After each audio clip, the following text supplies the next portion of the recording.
আলাইকুম প্রিয় ভিউয়ার্স, আরেকটা বাইক কিনলাম আপনাদের জন্য। আপনারা কি ভাবেন? অনেকে ভাবে এরা মনে বানায় বানায় বেচছে। ভাই বাইক কি বানানো যায়?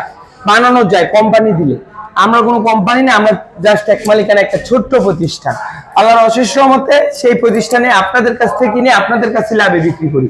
তো এই বাইকটা বেনেলি এনটি আউটলুকটা দেখেন একটু, অনেক অনেক ফ্রেশ কন্ডিশন এবং ডাবল ডিস্ক ডিজিটাল নাম্বার। ক্রয় ক্ষেত্রে কিন্তু মানুষ এরকম বলে না ফ্রেশ কন্ডিশন, আমি বলতেছি কারণ হচ্ছে কি, গাড়িটা আমি কিনছি এবি দেয় না, কারণ গাড়িটা আসলে ফ্রেশ। ভাই কি বলেন সে সম্পর্কে একটু বলেন তো ভাই, কেমন কন্ডিশন কি ভালো আছে? আলহামদুলিল্লাহ মোটামুটি অনেক ফ্রেশ। মানে কোনো প্রবলেমের কারণে বিক্রি করছেন?